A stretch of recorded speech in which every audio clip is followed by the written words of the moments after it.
Assalamualaikum warahmatullahi wabarakatuh. Hamdan wa syukran liman qala fi kitabil karim wa huwa astaqul qailin. A'udzu billahi minasyaitonir rajim. Bismillahirrahmanirrahim. Wa lanabluwannakum hatta na'lamal mujahidina minkum was-sabirin. Shadaqallahul azim, amma ba'du. Hadirin ma'asyiral muslimin hafizakumullah.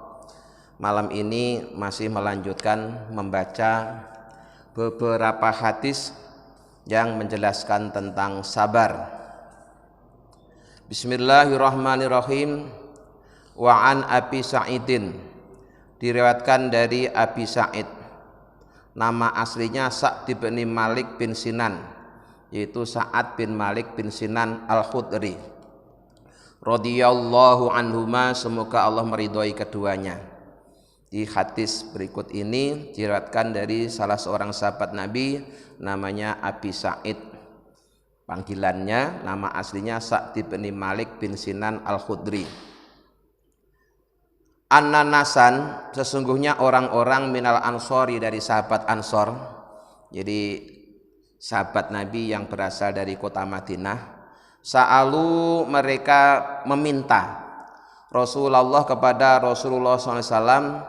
Fa'aqtahum, kemudian beliau memberikannya. Summa sa'aluhu, kemudian mereka meminta lagi kepada Rasulullah. Fa'aqtahum, kemudian Rasulullah pun juga memberikan mereka. Hatta nafida ma indahu, sehingga apa yang ada di samping Rasulullah itu menjadi habis. Saya potong dulu sampai di sini, bahwa hadis ini menjelaskan tentang betapa sabarnya Rasulullah dalam melayani umatnya. Ya. Di samping beliau juga seorang yang sangat dermawan. Orang-orang dari sahabat Ansor itu pernah mendatangi Rasulullah, kemudian meminta apa saja yang bermanfaat yang ada di samping Rasulullah. Artinya kalau di situ ada beras, ya mereka minta beras. Rasulullah punya duit, mereka minta duit. Rasulullah punya sayuran, ya mereka minta sayuran. Rasulullah punya pakaian, mereka minta pakaian. Pokoknya apa saja yang dimiliki Rasulullah diminta oleh mereka. Dengan senang hati Rasulullah melayani mereka dan memberikan apa yang dia minta. Dan yang demikian ini tidak hanya sekali, Pak, tapi terjadi berulang kali, sampai kemudian apa yang dimiliki Rasul itu habis karena diberikan semua. Ini menandakan bahwa Rasulullah adalah seorang yang sangat dermawan, sehingga terkenal beliau itu tidak akan tidur sebelum apa yang bisa disedekahkan kemudian disedekahkan. Artinya tidak pernah beliau itu menyimpan sesuatu, ya, untuk dipakai besok, itu tidak pernah. Jadi kalau malam ini punya duit, beliau tidak akan tidur sebelum duit itu diberikan kepada orang yang membutuhkan. Itu kedermawanan Rasulullah. Faqala lahum, ketika apa yang ada di samping Rasulullah sudah habis, maka beliau bersabda kepada mereka yang masih meminta itu. Hina anfaqa kullasain biyadi, ketika Rasulullah memberikan dengan tangannya sendiri. Jadi setiap ada orang minta, Rasulullah sendiri yang melayani, memberikan apa yang dia minta sampai habis. Setelah habis, kemudian Rasulullah bersabda, ma yakun inti min khairin, saat ini aku sudah tidak memiliki harta lagi. Di harta itu di dalam hadis maupun di dalam Al-Quran kadang disebut dengan kalimat khair. Khair itu maknanya kan kebaikan. Berarti harta yang ada pada orang baik itu akan menjadi baik. Kenapa? Karena akan menjadi sarana untuk berbuat baik. Maka dalam Al-Quran harta itu juga disebut kebaikan. Intaroka khaironil wasiyatu lil walidaini. Jadi kalau di antara kalian memiliki kebaikan dalam bentuk harta, maka sebelum kalian mati hendaklah kalian berwasiat kepada anaknya atau keluarganya yang perlu diberi wasiat. Jadi dalam Al-Qur'an harta itu juga disebut kebaikan. Nah, di sini di hadis ini Rasulullah juga menyebutnya dengan kebaikan. Jadi sekali lagi harta itu pada mulanya netral, ya. Apakah berdampak baik atau berdampak buruk tergantung ada di siapa. Kalau kemudian harta itu ada di orang yang soleh, maka harta itu menjadi sarana untuk berbuat soleh, maka harta juga baik. Makanya kalau ada orang soleh yang kaya itu baik. Kenapa? Karena harta yang dia miliki akan dipakai untuk berbuat baik. Nah, sebaliknya, ya, kalau harta itu di tangan orang yang pelit, di tangan orang yang tidak baik, maka juga akan menjadi tidak baik. Ya. Jadi sekali lagi pada mulanya harta itu sangat netral, tergantung siapa yang memilikinya dan digunakan untuk apa. Nah, di hadis ini karena harta itu milik Rasulullah, maka Rasulullah nyebutnya juga kebaikan. Karena Rasulullah memang selalu menggunakan harta untuk berbuat kebaikan. Kita sebagai umatnya boleh dan silahkan memiliki harta sebanyak-banyaknya, yang penting harta itu dipakai untuk berbuat baik. Falan at-khirahu ankum, tidak ada kebaikan sedikit pun yang ada padaku yang aku sembunyikan dari kalian. Semua sudah aku berikan kepada kalian. Ya, Rasulullah kalau memberi sesuatu itu sampai habis, ya. Sampai terkadang itu untuk dipakai sendiri itu enggak kebagian, ya. Sering dalam riwayat yang lain itu Rasulullah itu dapat hadiah, misalkan uang itu langsung dibagi-bagikan, sampai kemudian besok pagi ketika mau belanja ternyata sudah tidak memilikinya. Ya, itu kedermawanan Rasulullah. Kemudian sebelum saya lanjutkan hadis ini juga perlu saya jelaskan. Di hadis ini tadi sahabat-sahabat Ansor meminta kepada Rasulullah. Lalu pertanyaannya, apakah boleh kita meminta itu? Nah, itu ada bab sendiri nanti sebenarnya di belakang, ya. Bagaimana hukumnya mengemis. Nah, itu ada hukumnya, Pak, ya. Jadi meminta itu pada dasarnya boleh tapi dengan syarat. Ya, dengan syarat pertama dia meminta itu memang karena sangat membutuhkan, ya, sangat membutuhkan. Artinya dia meminta bukan karena ingin bermalas-malasan, nggak mau kerja kemudian maunya minta saja, tidak. Atau dia meminta juga bukan untuk memperkaya diri, sebenarnya sudah punya tapi karena rakus minta lagi begitu. Itu juga nggak boleh, ya. Jadi meminta itu walaupun halal tapi dilihat dulu apakah dijadikan profesi. Kalau dijadikan profesi hukumnya juga menjadi tidak boleh, karena memang ada kan, ya, orang meminta ternyata itu dijadikan profesi, ya, profesinya memang kerjaan sehari-harinya meminta, padahal dia ternyata orang kaya. Kan beberapa tahun yang lalu pernah kita menyaksikan berita seorang pengemis ketika digeledah ternyata uangnya puluhan juta. Ada juga, ya, bahkan mereka cara mengemis itu dengan melakukan penipuan tampilan, maksudnya sebenarnya tidak cacat, pura-pura cacat. Setelah digerebek sama Satpol PP dia lari masuk mobil, ternyata itu mobil pribadi dia dan mobilnya bagus. Pernah terjadi seperti itu. Bahkan kita dulu sering kalau waktu sholat kedatangan pengemis, ya, pakai kursi roda, pura-pura cacat. Itu pura-pura cacat. Kalau Bapak jeli memperhatikan itu kakinya yang dibungkus itu gonta-ganti, Pak. Kadang kanan, kadang kiri. Ya. Nah, orang yang nggak memperhatikan ya taunya dikira dia orang cacat, datang waktu sholat, terus nanti pas orang-orang keluar dari masjid dia meminta-minta. Ternyata itu juga modus. Tapi menurut berita yang saya dengar, apakah benar tidak saya tidak tahu, katanya sudah meninggal itu. Makanya sudah nggak pernah tampak lagi, ya. Jadi meminta itu memang boleh, tapi dengan syarat dia benar-benar fakir, dan fakirnya itu, Pak, disaksikan oleh minimal 4 orang bahwa si fulan itu meminta-minta karena fakir, dan kefakirannya itu disaksikan oleh tetangga-tetangganya minimal 4 orang. Jadi sekali lagi jangan terus hanya yang penting kan boleh, walaupun boleh tapi kalau tidak terpaksa itu termasuk perbuatan yang hina. Nah dulu kita kalau naik angkot umum ya, kita sering diteror sama peminta-minta. Dia bilangnya baru pulang dari penjara, daripada mencuri kemudian dia meminta, itu namanya kan juga neror itu. Ya, meminta tapi dengan cara meneror dan seterusnya. Ya. Jadi nanti sebenarnya di belakang itu ada bab tersendiri tentang hukumnya meminta-minta. Nah, yang dilakukan sahabat Ansor terhadap Rasulullah tentunya tidak seperti itu. Mereka minta dari Rasulullah karena meyakini bahwa apa yang dimiliki oleh Rasulullah itu mengandung barokah. Ya. Jadi mereka minta kepada Rasulullah karena mereka meyakini apa yang dimiliki oleh Rasulullah itu adalah barokah, punya nilai kebaikan yang bertambah-tambah. Ya kayak santri di hadapan para kiainya itu sisa kopinya aja jadikan rebutan, ya. Sisa rokoknya aja kadang-kadang jadikan rebutan. Kenapa? Karena meyakini membawa barokah, apalagi Rasulullah.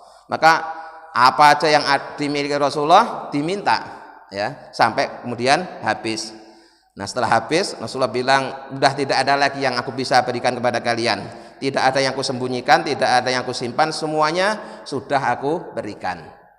Nah yang menarik di hadis ini, selain Rasulullah melayani mereka dengan sabar, memberikan apa yang dia minta, Rasulullah juga memberikan nasihat kepada mereka agar tidak meminta-minta. Nah, ya. Jadi Rasulullah juga memberi, kalau ada orang minta memberi, ya. Apapun yang diminta kalau Rasulullah punya dikasihkan. Tapi Rasulullah tidak hanya memberi, tapi juga menasihati mereka. Bagaimana nasihatnya begini, ya. Waman yasta'fif yu'affifhu, ya. Wa may yasta'fif yu'affifhu Allahu. Barang siapa yang menjaga diri untuk tidak meminta, maka Allah juga akan menjaga dia dari meminta-minta.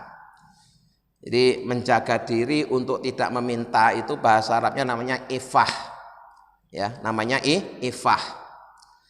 Para sahabat Nabi, Pak, terutama ashabus sufah, orang-orang yang tinggal di teras Masjid Nabawi, itu ada sekitar 70 orang. Mereka tidak punya keluarga, tidak punya anak, tidak punya istri. Mereka mendharma baktikan seluruh hidupnya hanya untuk melayani Rasulullah.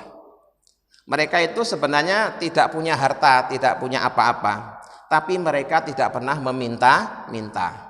Ya, mereka punya harga diri, tidak pernah mau meminta-minta, gengsi minta itu.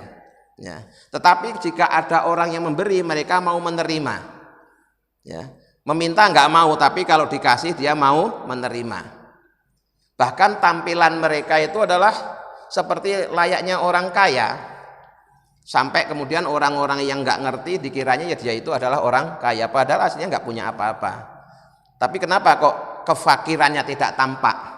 Karena mereka punya sifat ifah, ya. Jadi sampai dalam Al-Quran itu dipuji, yahsabuhumul jahiluna aghniya'a minata afuf, ya, orang-orang yang nggak tahu nganggap mereka itu adalah orang-orang kaya, padahal sungguhnya mereka itu bukan kaya, tapi memang tidak mau meminta-minta. Tapi kalau ada orang ngasih itu diterima. Dan Nabi menganjurkan jika ada sahabat yang ingin bersedekah, maka berikanlah kepada orang yang tidak meminta-minta, kepada ashabus sufah tadi itu. Ya, jadi saling jaga diri. Ya. Jadi Nabi menasihati mereka, walaupun meminta itu hasilnya ya halal jika memang darurat, tapi tidak meminta itu tetap lebih baik daripada meminta-minta. Nah, syukur-syukur dia tidak minta duit tapi mungkin minta pekerjaan, itu lebih mulia. Atau dia kerja dulu baru dikasih dia mau, itu juga lebih mulia. Makanya banyak kan ada orang yang walaupun fisiknya cacat tapi kalau dikasih duit itu enggak mau, tapi kalau dia kerja, ya, kemudian dikasih baru mau. Nah kita ketika memberi seorang itu juga harusnya jaga perasaan yang menerima, Pak. Ya. Ini yang kadang-kadang akhir-akhir ini kita lupakan. dengan alasan apa? Alasan keterbukaan. Ketika kita menyalurkan dana itu kan selalu yang menerima kita foto. Bahkan ketika kita bagi-bagi sesuatu, fakir miskin yang menerima juga kita foto. Mungkin dari satu sisi tujuannya baik, bahwa memang ini kita berikan betul, tapi kita lupa menjaga perasaan yang menerima itu, Pak. Malu, Pak. Malu. Nerima beras 2 kilo aja fotonya dipajang. Coba Bapak bayangkan sendiri, seandainya Bapak sebagai penerima mau enggak kira-kira diperlakukan seperti itu? Ya. Jadi mari ini kita renungkan, ya. Kita kan sering santunan.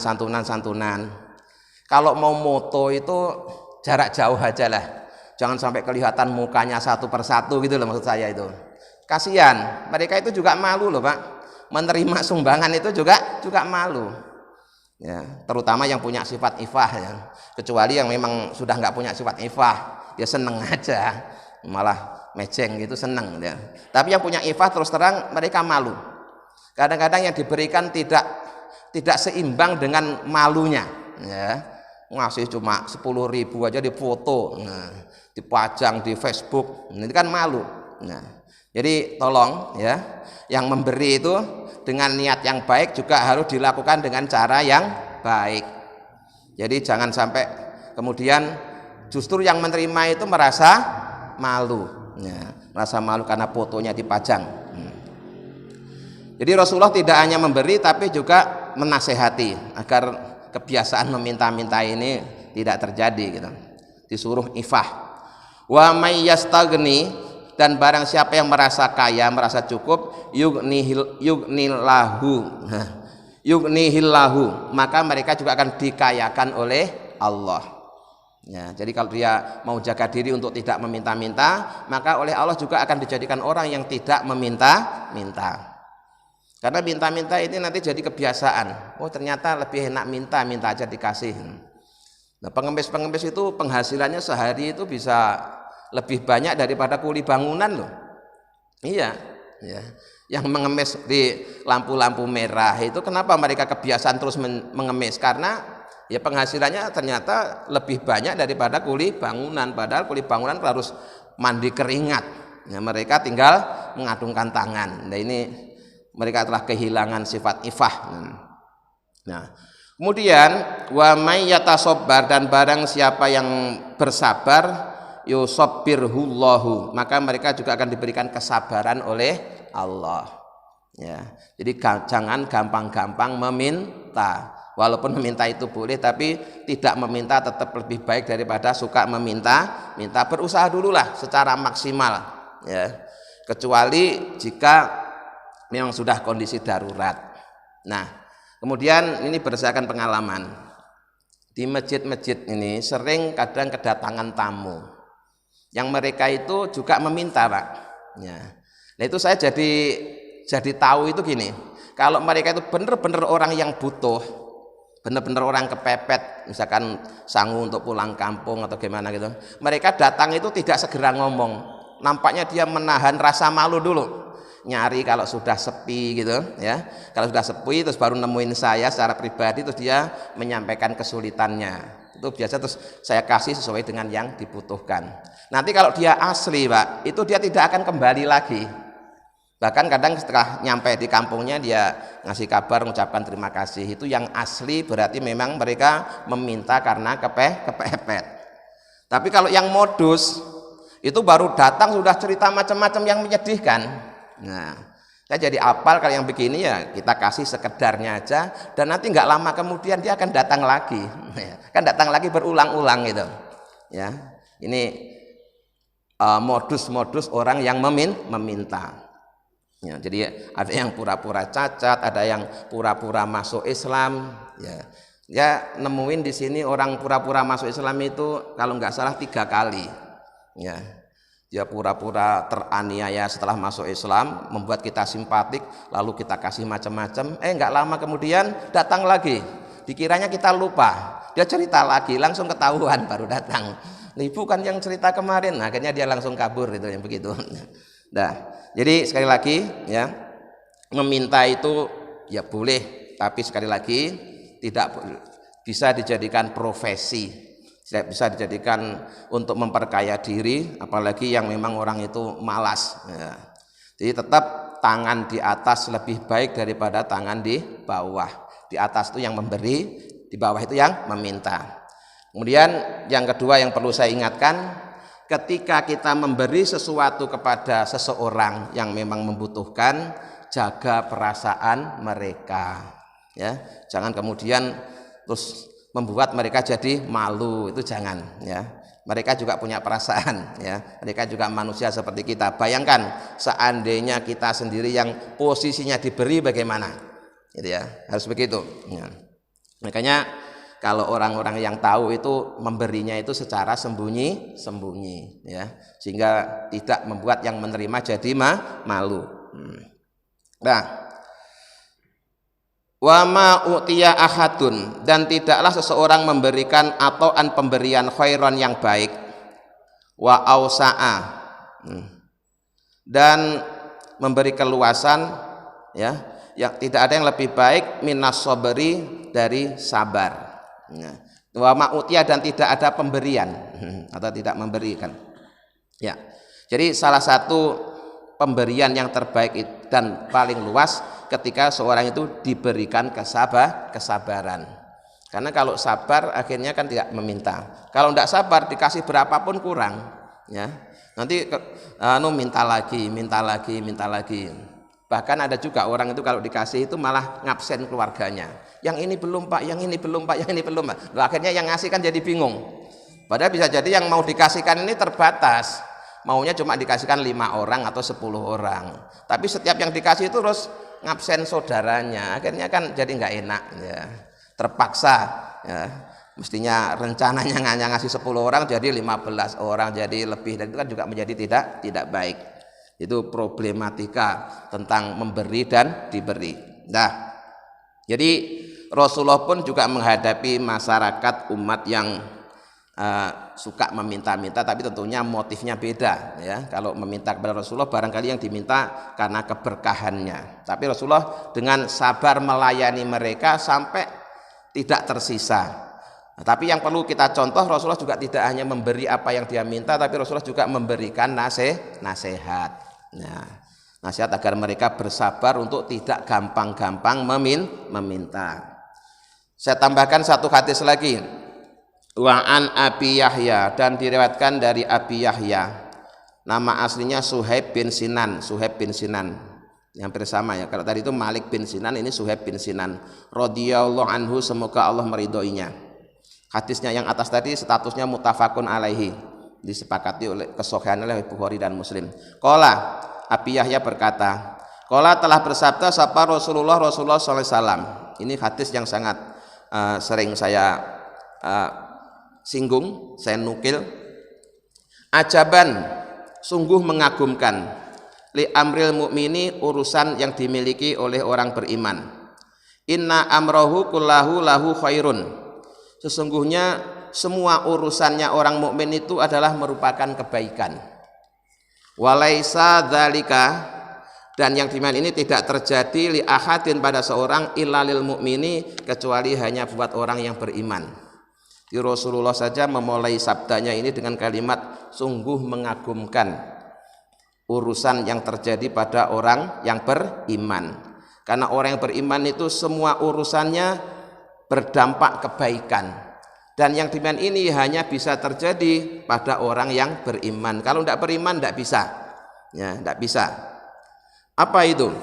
In asobathu sarra'u, jika dia ditimpa kelapangan, syakaro, maka dia akan bersyukur. Fakana, maka syukur itu khairon, baik, lahu, baginya. Di orang mukmin itu semua urusannya menjadi baik. Kenapa? Karena ketika dia sedang ditimpa kelapangan, diberikan kemudahan, kesuksesan, kekayaan, keenakan, ya, dia kemudian bersyukur. Dengan syukur itu Allah akan menambah nikmat-nikmatnya. Itu kalau sedang dapat yang enak, yang lapang. Wa in asobathu, dan jika menimpa mereka sadorra'u, kesulitan atau kesempitan, sobaro, mereka bersabar. Fakana, maka sabar itu khairon, juga merupakan kebaikan lahu baginya. Ini yang kemarin dalam kajian kitab Al-Hikam juga sudah saya sampaikan. Jadi ini kebetulan ngaji 3 kitab itu keterangannya saling mendukung, ya. Kitab Kifayatul Atqiya, Al-Hikam sama Riyadhus Shalihin. Kebetulan ini ya yang dibahas itu saling mendukung. Jadi untuk orang mukmin itu harus berupaya semua urusan yang ada pada dirinya berdampak kebaikan. Caranya gampang. Kalau pas enak bersyukur, kalau ndak enak bersabar. Dengan syukur dan sabar ini semua urusan kan sudah selesai. Ya. Dengan syukur dan sabar ini segala urusan, segala permasalahan sudah selesai dan hasilnya baik semua. Ketika bersyukur Allah akan nambah nikmatnya. Ketika bersabar, innallaha ma'as sabirin. Allah bersama orang-orang yang sabar, sayang kepada orang-orang yang sabar. Sekali lagi ini hanya bisa terjadi bagi orang yang imannya telah sempurna. Di hadis ini Nabi nyebutnya itu dengan kalimat lil mu'mini, bukan lil ladzina amanu. Beda, Pak. Ya. Dari segi makna dalam bahasa Indonesia memang sama. Mukmini artinya orang yang beriman. Alladzina amanu artinya juga orang-orang yang beriman. Tapi bentuk kalimatnya beda, itu sebenarnya artinya juga beda. Kalau mukmini, mukminun itu isim fa'il, itu menandakan iman yang telah sempurna.